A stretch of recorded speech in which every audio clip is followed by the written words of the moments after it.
हमारे प्रधानमंत्री महोदय 12 सालों से इस सदन में हैं, मैं मात्र 12 महीनों से हूँ। फिर भी छोटी सी सलाह है। उन्होंने अभी हाल ही में चुनाव था, कुछ महीनों पहले उन्होंने एक सूची निकाली थी कि विपक्षी दलों ने और विपक्ष के नेताओं ने कितने अपमान किए हैं इनके, और उसमें शायद 90-99 ऐसे उन्होंने अपमानों की सूची बनाई थी। तो मैं उनको एक छोटी सलाह देना चाहती हूँ कि नेहरू जी से जितनी भी शिकायतें हैं, जितनी भी गलतियाँ उन्होंने की आपके जहन में, जितनी भी गालियाँ देनी है, जितना भी अपमान करना है, उसकी भी एक सूची बना दीजिए। नहीं, बात खत्म नहीं है। 999 अपमान, 9999 अपमान, सूची बना दीजिए और फिर हम एक समय निर्धारित करते हैं। जैसे हमने 10 घंटे आज वंदे मातरम पर हमने बहस किया है ना, उस तरह से हम अध्यक्ष महोदय जी से पूछेंगे, एक समय निर्धारित करेंगे, 10 घंटे, 20 घंटे, 40 घंटे, जितने घंटों में आपकी ये शिकायत पूरी हो जाए, माननीय सदस्य आप शांत हो जाए और हम बहस कर लेंगे। लेकिन इस सदन का कीमती समय, जिसके लिए हमें यहाँ पे जनता ने भेजा है, जैसे हमें जनता की समस्याओं को हल करने के लिए चर्चा करनी चाहिए, इस्तेमाल करना चाहिए, उसको एसी के लिए इस्तेमाल करिए। उसके बाद जैसे अंग्रेजी में कहते हैं ना, जैसे अंग्रेजी में कहते हैं कि once and for all let's close the chapter, close कर लीजिए। देश सुन लेगा क्या क्या शिकायतें हैं, किसने क्या किया, इंदिरा जी ने क्या किया, राजीव जी ने क्या किया, परिवारवाद क्या होता है, नेहरू जी ने कौन सी गलतियां की, सुना लीजिए, फिर खत्म। उसके बाद बेरोजगारी, महंगाई, महिलाओं की समस्याएं, जो पीएमओ में हो रहा है उसकी बातें, उसकी चर्चा, जो बैटिंग ऐप के बारे में हो रहा है पीएमओ के अंदर, आप सदस्य प्लीज, जो एप्स्टीन फाइलों में आपके मंत्री महोदय के नाम निकल आए हैं, माननीय उसकी चर्चा करेंगे। आप वंदे मातरम पे बोले, आप इधर उधर डाइवर्ट मत हो।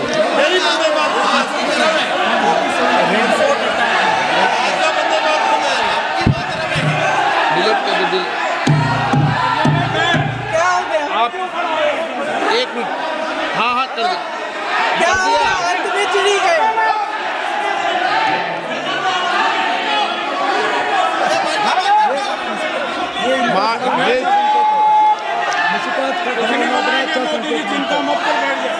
बहुत बढ़िया। माननीय सदस्य 1 मिनट, माननीय सदस्य आप वंदे मातरम पर सार्थक चर्चा करें।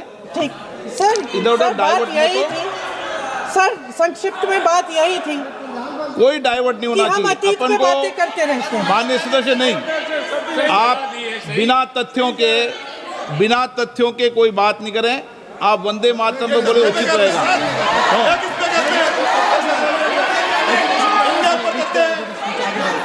मैं प्लीज, अध्यक्ष महोदय, मैं आपकी बात मानती हूँ, लेकिन बिना तथ्य के बहुत सालों के लिए ये हम पर आरोप डाल रहे हैं।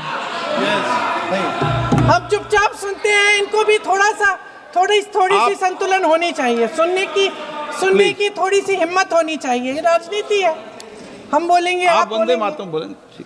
वंदे मातरम में नेहरू कहते हैं जो आइडियाज निहित हैं वो मॉडर्न इंडिया के आइडिया नहीं है, वो मॉडर्न नेशनलिज्म के आइडिया नहीं है। इसलिए मैं चिंता में हूं कि मुझे वंदे मातरम को रखना है या नहीं रखना है। आप सोच कर देखिए, देश के पहले प्रधानमंत्री जिसके विषय में अभी माननीय प्रियंका जी ने भी बहुत कुछ बताया कि once and for all Nehru ji के ऊपर चर्चा हो जाए।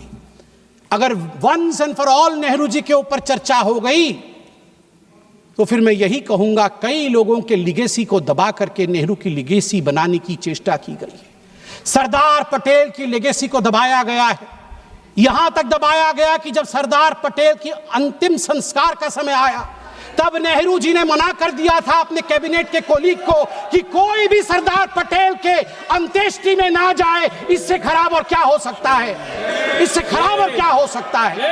केवल सरदार पटेल नहीं, बंगाल सुने आज और ओडिशा भी सुने, क्योंकि सुभाष चंद्र बोस ओडिशा के भी बेटे हैं और बंगाल के भी बेटे हैं। सुभाष चंद्र बोस के लेगेसी को कांग्रेस पार्टी और नेहरू ने दबाया और आज प्रियंका जी ने कहा कि अहंकार हो गया है इन नेताओं में, अहंकार हो गया है जो इतने बड़े बड़े लोगों के लिए ऐसे शब्दों का प्रयोग करते हैं। मैं कहना चाहूंगा आदरणीय प्रियंका जी से, प्रियंका जी, अहंकार किसके पास था, किस सरकार में था? एनसीईआरटी के 2012 के हिस्ट्री के किताब में देखिए, वो जो कार्टून है, जिस कार्टून में एक केंचुए के ऊपर बाबा साहेब अंबेडकर बैठे हुए हैं, केंचुए में लिखा हुआ है कॉन्स्टिट्यूशन ऑफ इंडिया, और पीछे हंटर लेके बाबा साहेब को कोड़े मार रहे हैं पंडित जवाहरलाल नेहरू। ये एनसीईआरटी के किताब में नेहरू को बड़ा और बाबा साहेब अंबेडकर को छोटा दिखाने के लिए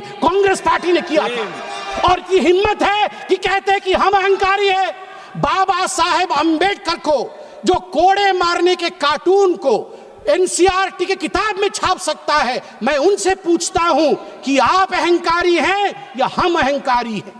तीसरा विषय यहां पर मैं रखना चाहूंगा कि आज in a cartoon also you cannot insult Baba Saheb Ambedkar. I'm sorry that you feel that we can insult Baba Saheb Ambedkar. In a cartoon also you cannot.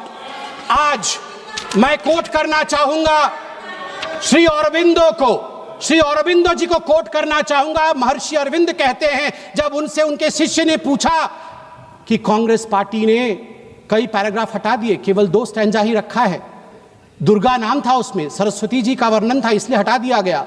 तो अरविंदो जी 1939 में झन्ना जाते हैं और अपने शिष्य को कहते हैं, मैं कोट कर रहा हूं, अंग्रेजी में ही कहा था, अंग्रेजी में बोलता हूं।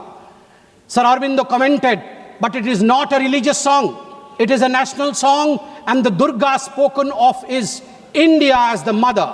Why should not the Muslims accept it? In the Indian concept of nationality, the Hindu view would naturally be there. If it cannot find a place there, the Hindus may as well be asked to give up their culture in future.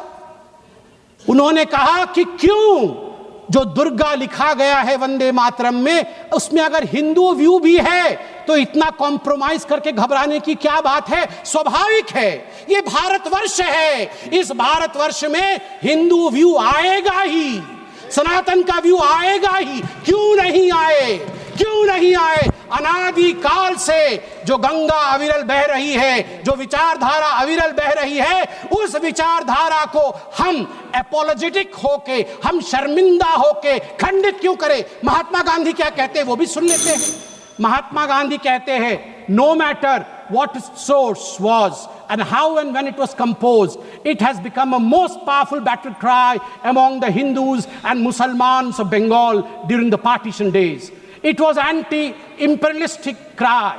As a lad, when I knew nothing of Ananda Matha or even Bankim, its immortal author, Vande Mataram, had gripped me, and when I first heard it, sung it, it had enthralled me. I associated the purest national spirit with it. It never occurred to me that it was a Hindu song or meant only for the Hindus. Unfortunately, now we have fallen on evil days. Madam, आप 2 minute लूंगा। Unfortunately, now we have fallen on evil days.